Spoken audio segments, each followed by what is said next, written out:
kulanti wanaagsan daawadayaal kuna soo dhawaada wararka telefishinka Danguud. Qodobada wararka aad ku daawan doontaan waxaa ka mid ah haweeney isqarxin rabtay oo lagu toogtay Soomaaliya. Taliyaha cusub ee ciidamada Mareykanka Afrika ka jooga oo boqosho aan la shaacin ku tagay Soomaaliya lana kulmay Ra'iisul Wasaare Xasan Cali Khayre. doorashooyinka Somaliland oo markii lixaad dib u dhacay. ciidamada AMISOM oo qayb ka noqonaya ilaalinta doorashada Jubbaland. qasaare dhimasho iyo dhaawac oo ka dhashay dagaal al-shabaab iyo ciidamada dawladda ku dhaxmaray deegaanka Awdheegle. dadka ajnabiga ee dalka Koonfur Afrika oo la bilaabay in la xiro. haddaba waa sidee xaaladda Soomaalida ee ku nool dalkaasi. wararka caalamka waxaa ka mid ah meydka askari Israa'iili ah oo laga helay maanta meel ku dhow magaalada Qudus iyo mucaaradka Suudaan oo diiday inay ka qayb galaan dawlad ku meel gaar ah oo loo dhisayo dalkaasi.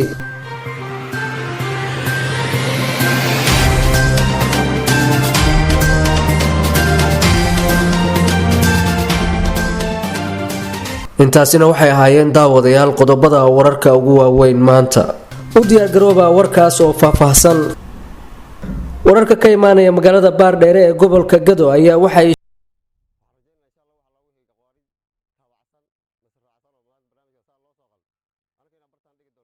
laba askari balse ciidankii kale ee ka dambeeyay askartaasi ayaa rasaas ku furay haweeneydaasi iyagoo halkaasi ku dilay sida ay saraakiisha ammaanka degmadaasi xaqiijiyeen. ciidamada ammaanka ayaa intaa kadib meydka haweeneydan baaritaan kula dhaqaaqay waxaana ay ka heleen walxaha qarxa oo ay xirneyd iyo sidoo kale kaar aqoonsi ah oo muujinaya inay ka tirsan tahay ururka al-shabaab.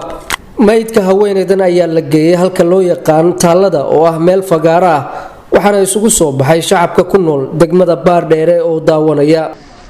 sidaad ula socotaan basaaki waxaa ka dhacay shil qarax ah ay isku soo xireen kooxaha nabadiidka waxay soo miinayeen sidaad u aragtaan gabar bay miino ku soo xireen bamna way u dhiibeen geesiyaalkii ciidanka xoogga dalka Soomaaliyeed gaar ahaan ururka 49aad oo fadhigiisa degmada Baardheere ay soo weerareen saldhiga wayna iska difaaceen.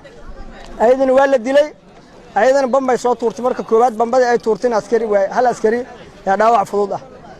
waa ilaahay mahadiis waa foojignaanta ku jirta ciidanka xoogga dalka Soomaaliyeed. maanta dhacdadani waa dhacdooyin soo jiray oo cadawga gumaadka ummadda Soomaaliyeed ay ku hayn jireen nidaamka dawliga ah iyo shacabka Soomaaliyeed.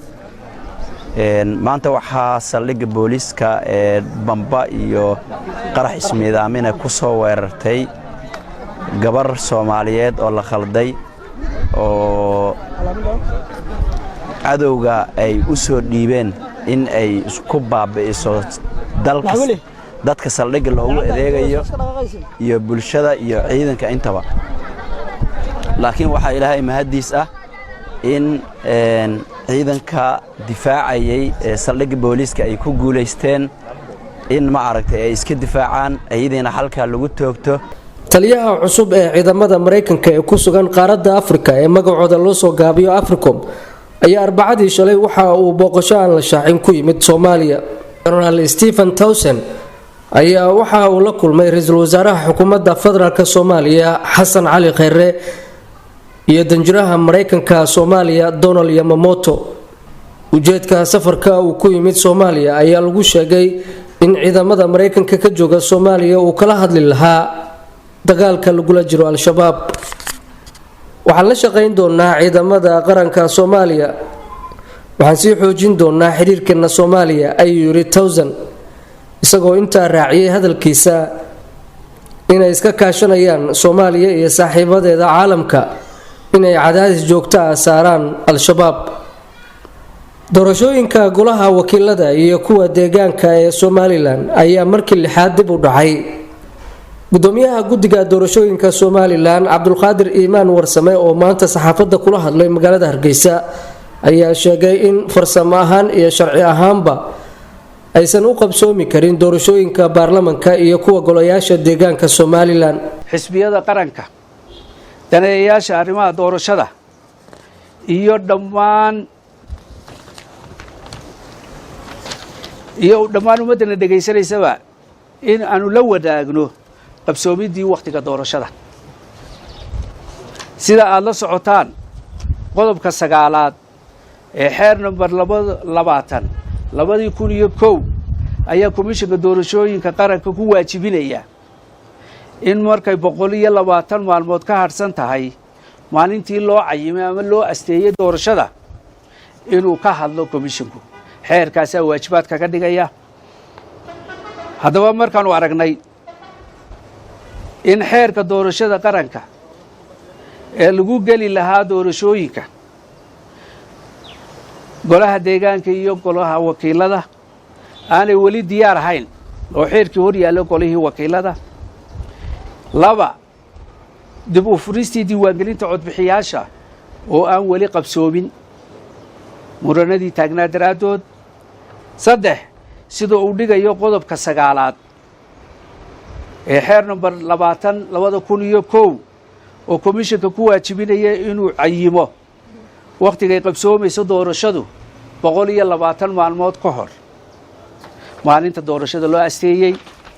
4 isla markaana uu arkay duruufaha farsamo, sharci, siyaasadeed ee ku gadaaman qabsoomidda iyo geedi socodka doorashooyinka golaha wakiilada iyo golayaasha deegaanka.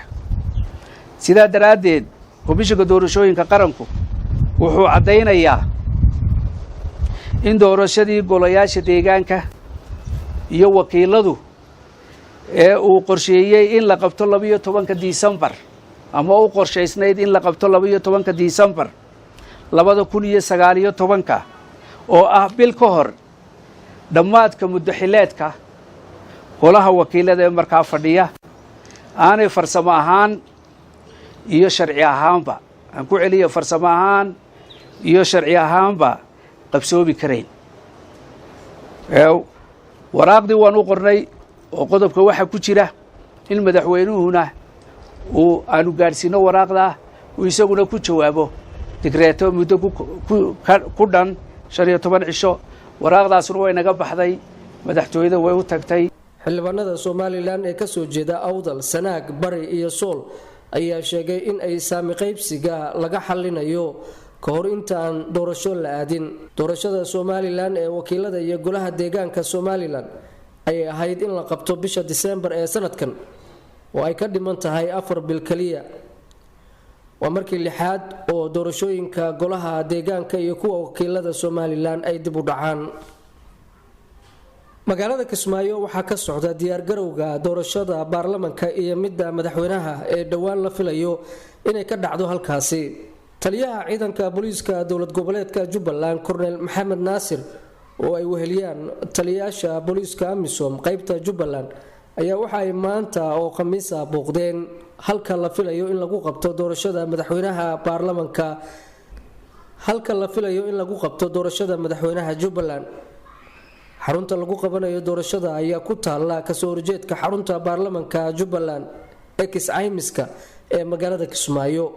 saraakiishan ayaa waxay kormeereen dhammaan dhismaha xarunta oo ay ammaankeeda si wadajir ah u ilaalin doonaan ciidamada booliiska Jubbaland iyo kuwa booliiska Amisom ee ku sugan magaalada Kismaayo. waxaa soo baxayay walaac ay muujinayaan musharaxiinta u tartamaysa madaxweynaha Jubbaland kuwaasoo sheegay in markaasi ammaanka goobta lagu qabanayo doorashada aysan isku haleyn karin, waxaana ay codsadeen in ciidamada Amisom ay qayb ka noqdaan ammaanka xarunta doorashada lagu qabanayo. doorashada Jubbaland ayaa la filayaa in dabayaaqada bishan ay ka dhacdo magaalada Kismaayo. booliiska dalka Koonfur Afrika ayaa maalintii shalay waxa ay xabsiga dhigeen dad ajaanib ah oo tiradooda lagu sheegay ilaa 600. booliiska ayaa baaritaan xoogan waxay ka sameeyeen magaalooyin ay ka mid tahay Johannesburg, waxaana ay sheegeen in hub sharci darro ah ay soo qabteen. madaxa gobolka Gauteng David Maqura wuxuu bartiisa Twitter-ka ku soo qoray howlgalkan inuu qayb ka yahay ololaha magaalada lagu nadiifinayo. wuxuu hadalkiisa intaa ku daray in hay-adaha ammaanka ay ku faraxsan yihiin shakhsiyaadka laga shakisan yahay ee la soo qabtay. dadka la soo qabtay ayaa la sheegay in badi ay yihiin kuwa dilal iyo kufsi ka geystay magaalooyinka howlgalkan laga sameeyay ee dalka Koonfur Afrika. ololahan ayaa markaasi waxa uu yahay mid markaasi lagu baaxsanayo kooxaha falalka dambiyada ka geysta dalkaasi Koonfur Afrika waxaana baraha bulshada ka bilaabmay hal ku dhigyo looga soo horjeedo ololahan waxaana ay dadka sheegeen in ay horseedi karaan in nacayb dalka Koonfur Afrika uu ka dhasho ururka xirfadlayaasha Suudaan ee magacooda loo soo gaabiyo SBA ee ah mucaaradka dalkaasi ayaa waxay qaadaceen qorshe la rabo in dawlad ku meel gaar ah loogu dhiso dalka Suudaan ururkan ayaa xukunka waxay ka tuureen madaxweynihii muddada dheer ka arriminayay dalkaasi Suudaan Umar Xasan al-Bashir bishii Abriil SBA iyo golaha militariga dalka Suudaan hadda ka arrimiya ayaa dhawaan waxay gaareen heshiis iyadoo heshiiskaasi uu dhigayo in markaasi la dhiso dawlad ku meel gaar ah oo jiri doonta 3 sano dawladdaasi ku meel gaarka ayaa 6 xubnood waxay ka imaan doonaan rayidka halka 5 jenaraalna ay ka imaan doonaan ciidamada balse ururka xirfadlayaasha dalka Suudaan ayaa sheegay inay ka mid noqonayaan baarlamaanka ku meel gaarka haddii ay noqonayaan heshiiska kama dambaysta ee awood qaybsiga labada dhinac ayaa la saxiixi doonaa 17ka bishan waxaana xigi doonaa in la dhiso dawlad ku meel gaar ah oo dalkaasi uu yeesho